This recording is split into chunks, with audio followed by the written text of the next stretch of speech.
हाय, मैं हूँ ऋषभ कक्कड़ और हम करेंगे इस वीडियो में क्वेश्चन नंबर 13.11।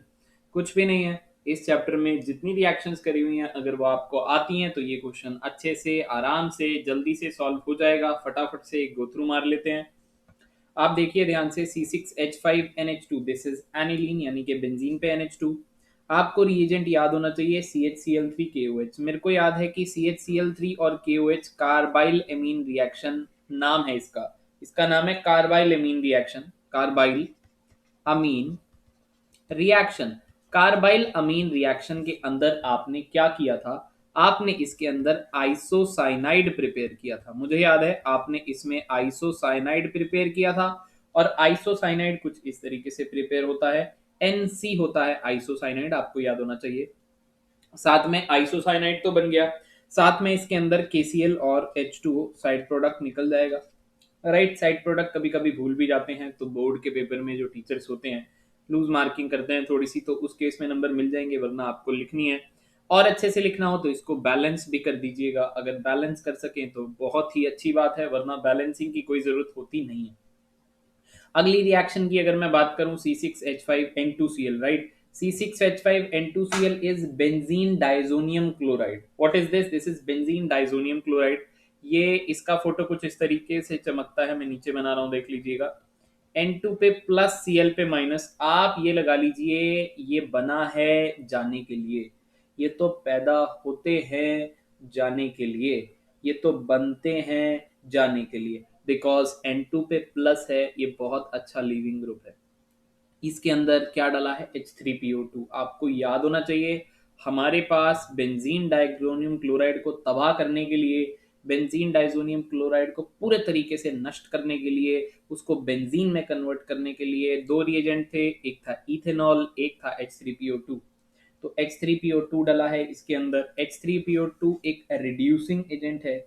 ये इसको रिड्यूस करेगा और खुद ऑक्सीडाइज होगा, इसको रिड्यूस कर देगा ये बेंजीन में। और बेंजीन के साथ N2 प्लस को N2 बना देगा, Cl का HCl निकाल देगा। तो N2 और HCl तो निकल गया। अब साथ में इसको ऑक्सीडाइज करा देना H3PO3 में। राइट, तो ये हो गई इसकी रिएक्शन। ठीक है, तो ये हो गया फर्स्ट पार्ट, ये हो गया सेकंड पार्ट। अब अगर आप इस क्वेश्चन में ध्यान से पहले फोर्थ पार्ट को अगर देखो तो फोर्थ पार्ट बिल्कुल सेम है। C6H5N2Cl बिल्कुल बेंजीन डाइजोनियम क्लोराइड ही बना है, बट इसके अंदर इस बार इथेनॉल डाला है, तो यहाँ भी होगा भड़ूम भड़ाम। यहाँ भी बेंजीन डाइजोनियम क्लोराइड नष्ट हो जाएगा और क्या बनेगा? बेंजीन बनेगा। राइट, बेंजीन बन गया, साथ में N2 निकाल देना, साथ में HCl निकाल देना। ये ऑक्सीडाइज होगा अब, क्योंकि उसको तो ये रिड्यूस कराया, तो ये ऑक्सीडाइज किस में होगा? ये इथेनॉल में ऑक्सीडाइज हो जाएगा। इस तरीके से आप ये बात याद भी रख सकते हैं। थर्ड पार्ट की अगर मैं बात करूं C6H5NH2। अच्छा, ये थर्ड पार्ट कमाल का है। इस रिएक्शन का नाम है सल्फोनेशन। सल्फोनेशन को वैसे तो थोड़ा सा समझना होता है, बट मैं आपको इन शॉर्ट बताऊंगा। अभी यहाँ पे देख लीजिए ध्यान से। ठीक है, सल्फोनेशन में H2SO4 डला होता है और एरो पे डला है कंसेंट्रेटेड। राइट, कंसेंट्रेटेड वैसे तो आप एक बात ध्यान रख सकते हो, बोर्ड के पेपर में कर दोगे तो चल जाएगी वैसे, बट आपको पता होना चाहिए यार अच्छे से। राइट, SO3H इलेक्ट्रोफाइल बनता है। तो आपको पता होना चाहिए कि ये जो NH2 ग्रुप है, ये जो NH2 ग्रुप है ये कैसा ग्रुप है? ये डोनेटिंग ग्रुप है। और जो डोनेटिंग ग्रुप होते हैं वो ऑर्थो और पैरा पे नेगेटिव चार्ज डालते हैं। तो इलेक्ट्रोफाइल या तो ऑर्थो पे आता है या पैरा पे आता है। सेकेंडली पैरा पे जो आता है वो मेजर प्रोडक्ट बनता है। ठीक है, बट इसके अंदर ये जो है वो दूसरी बार में बनता है। एक और बार H2SO4 डालना पड़ता है इसके अंदर।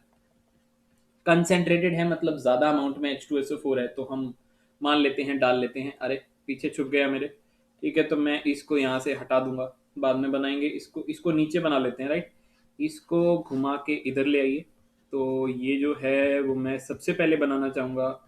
देखिए ऐसा होता है कि सबसे पहले तो ये H2SO4 अपना H प्लस लूज करता है और साथ में HSO3 बच गया, HSO4 बच गया। Right, HSO4 minus. ठीक है, ये दो इस तरीके से टूट जाता है और ये एक सॉल्ट बनता है, क्योंकि नाइट्रोजन लोन पेयर अपना इसके H प्लस को देता है। तो N के ऊपर आ गया प्लस, क्योंकि लोन पेयर उसने लूज किया, हाइड्रोजन चिपका लिया उसने, तो NH3 बन गया। साथ में क्या बचा वो इसके साथ चिपका दो, HSO3 और माइनस। ये इस तरीके का एक सॉल्ट सा प्रिपेयर होता है। फिर इसमें से पानी निकलता है, पानी। पानी निकलता है इसमें से, पानी, ठीक है, फिर इसके अंदर से पानी निकलता है, और पानी निकलने के बाद एक इस तरीके से कंपाउंड बनता है। ये एनसीईआरटी में बनाया नहीं हुआ इन्होंने, कि यहाँ से दो एच निकल जाते हैं और यहाँ से एक ओ निकल जाता है, तो ये एन एच बच जाता है, और ये एस ओ, ऑक्सीजन तो एच ओ फोर था सॉरी, ये तो ये एच एस ओ थ्री बच जाता है, ठीक है। ये पानी रिमूव हो जाता है, तो ये एनसीईआरटी में बनाया नहीं हुआ, उन्होंने डायरेक्ट किया हुआ है। उन्होंने क्या कर दिया एनसीईआरटी ने डायरेक्ट, अच्छा इसके अंदर फिर से आप लोगों का एक इलेक्ट्रोफाइल जनरेट होता है, एक रीअरेंजमेंट होती है जिसमें पैरा से हाइड्रोजन खिसकता है और वो ऊपर जाता है, और आप लोगों का डायरेक्ट ये प्रोडक्ट आप लोगों को मिलता है, राइट। तो यहाँ पे पैरा पोजीशन पे जो हाइड्रोजन लगा था वो तो आ गया ऊपर, और ये बन गया SO3H, ठीक है। तो ये प्रोडक्ट होता है। अब एनसीईआरटी के अकॉर्डिंग आप ये वाला स्टेप मत करना, आप एनसीईआरटी के अकॉर्डिंग चल सकते हैं, कोई दिक्कत वाली बात नहीं है। फर्दर मैं इस पे कंप्लीट थोड़ा सा डिटेल बता दूंगा ताकि आप लोग को और अच्छे से मिल जाए, तो डिस्क्रिप्शन में एक बार चेक कर लेना, क्या पता बन जाए सेल्फ फोनेशन पर, एक अलग से बना दूंगा 10 मिनट लगा करके, राइट। फिलहाल आप इतना समझ सकते हैं। अगर आपको याद रखना है, अगर आपको याद रखना है कि इससे होगा क्या, आपको ये याद आ गया कि ये सल्फोनेशन है, तो आप क्या कीजिए, आप सिर्फ ये पार्ट याद रखिए कि ये जो H2SO4 है, इससे एक इलेक्ट्रोफाइल पैदा होता है SO3H, और जो इलेक्ट्रोफाइल होता है वो डोनेटिंग ग्रुप के केस में ऑर्थो पैरा पे जाता है, तो आपको पैरा प्रोडक्ट बनाना है, यानी कि आप ये भी डायरेक्ट बना सकते हैं, कोई प्रॉब्लम नहीं। बट अगर आपको एनसीईआरटी के अकॉर्डिंग चलना है तो आप पहले ये बनाएंगे, फिर आप बोलेंगे कि यार यहाँ पे रीअरेंजमेंट हो जाती है, तो पैरा पोजीशन का हाइड्रोजन जो है वो ऊपर, पानी निकल जाता है और SO3H लग जाता है, आपको ये वाला प्रोडक्ट बनाने की कोई जरूरत नहीं है, राइट। तो ये हो गई हमारी क्या होगी, सल्फोनेशन होगी। अब हम बात करते हैं हमने पार्ट नंबर 5 की, Br2 एक्वस डाला है, तो मेरे को अब थोड़ा साफ करना पड़ेगा, आप वीडियो स्टॉप करके नोट कर लेना। हम यहाँ पे 5th पार्ट करने के लिए अपना पेज साफ कर देते हैं। 5th पार्ट करेंगे, काफी आसान है। बेंजीन पे लगा है NH2, इसमें डाला ब्रोमीन वाटर, कुछ भी नहीं है। ब्रोम ये जो NH2 है इस पे लोन पेयर है, काफी ज्यादा अच्छे से डोनेट कर सकता है बेंजीन रिंग को, तो बोलेंगे हाईली एक्टिवेटिंग है। और Br2 एक्वस की प्रेजेंस में Br प्लस एक इलेक्ट्रोफाइल जनरेट होता है, तो इलेक्ट्रोफाइल आएगा तो एक साथ तीनों पोजीशन पे आएगा, राइट। तो NH2 पे ऑर्थो पे भी आएगा, पैरा पे भी आएगा और ऑर्थो पे भी आएगा, ठीक है। इसका नाम आप कर सकते हैं 1 2 3 4 5 6 2 4 6 try bromo aniline, 2,4,6 try bromo aniline, आप इसका नाम कर सकते हो, कोई मसला नहीं है, बहुत आसान सा था। बस याद रखना है कि Br2 अगर पानी के साथ आएगा तो तीनों जगह पे आएगा। अब ऐसा है कि आपको पता होगा कि ब्रोमीन कभी कभी कन्वर्जन में ऐसा भी होता है कि एक जगह पे लगाना पड़ता है, या तो ऑर्थो पे लगाना है या पैरा पे लगाना है, अगर एक पोजीशन पे लगाना है। इन दैट केस आपको एक और रिएक्शन याद होनी चाहिए, प्रोटेक्शन ऑफ एनिलीन, और आपको आनी चाहिए प्रोटेक्शन ऑफ एनिलीन करनी, जो कि बिल्कुल अगला पार्ट है, यानी कि पार्ट नंबर 6। अगर आपको एनिलीन को प्रोटेक्ट करना है तो आप उसको एसिटिक एनहाइड्राइड के साथ रिएक्ट कीजिए। ये जो प्रोडक्ट बना हुआ है यहाँ पे, अगर आप इन भाई साहब को नहीं जानते हैं तो ये कुछ ऐसे दिखते हैं, इनका नाम है एसिटिक एनहाइड्राइड, आप इस बात को नोट कर लीजिए। इनकी जब भी रिएक्शन होती है बहुत सिंपल होती है, इस तरीके से बॉन्ड ये वाला ब्रेक करना है हमेशा, कोई भी कीजिए एक ही बात है, ऊपर नीचे वाला।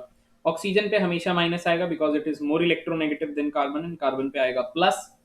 तो हाइड्रोजन आपको यहाँ पे दिख रहा होगा, यहाँ से हाइड्रोजन H प्लस बन करके जाता है, तो ये H प्लस किसके पास जाएगा, इस ऑक्सीजन के पास जाएगा।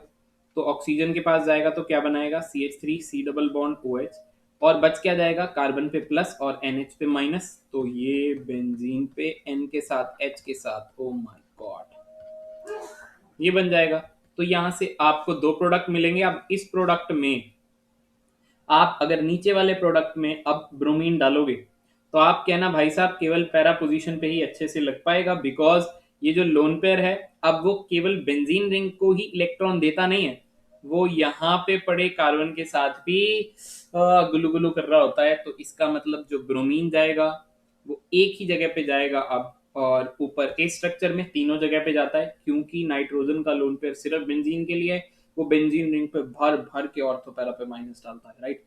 तो आप आगे की रिएक्शन पीछे से देख लेना, मैंने आपको रिवाइज करवा दी है वो भी रिएक्शन, राइट। और ये प्रोडक्ट भी हो गया साथ ही साथ। सेवंथ पार्ट को देखेंगे ध्यान से तो आपको पता लगेगा ये फिर से डाइजोनियम क्लोराइड वाला है।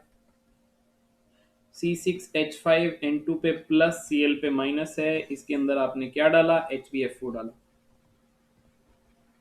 HbF4 किसकी प्रेजेंस में डाला रे, NaNO2, अच्छा, और कॉपर प्लस, राइट, और ये और डाल के हीट कर दिया। तो आपको मालूम होना चाहिए रे, सबसे पहला अगर आप HbF4 डालोगे N2Cl में तो ये क्या बनेगा, N2 प्लस BF4 माइनस। इसके बाद अगर आप ये वाला रिएजेंट यहाँ पे कॉपी करोगे और यहाँ से हटा दोगे, ठीक है, और इसको यहाँ पे लिख दो NaNO2 कॉपर प्लस और हीट कर दोगे तो आई एम डैम श्योर आपको आती होगी, Na पे प्लस, NO2 पे माइनस, NO2 का माइनस आएगा, N2 को भगाएगा और खुद लग जाएगा। तो बेंजीन पे आप क्या करोगे, आप NO2 लगाओगे, अरे N2 प्लस NaCl, भगा देना। ये हो गई आपकी सारी की सारी रिएक्शन खत्म। फटाफट से इस वीडियो को लाइक करो, सब्सक्राइब कर सकते हो चैनल को तो जरूर कर देना। फिर मिलते हैं नेक्स्ट वीडियो में, bye bye, take care, see you.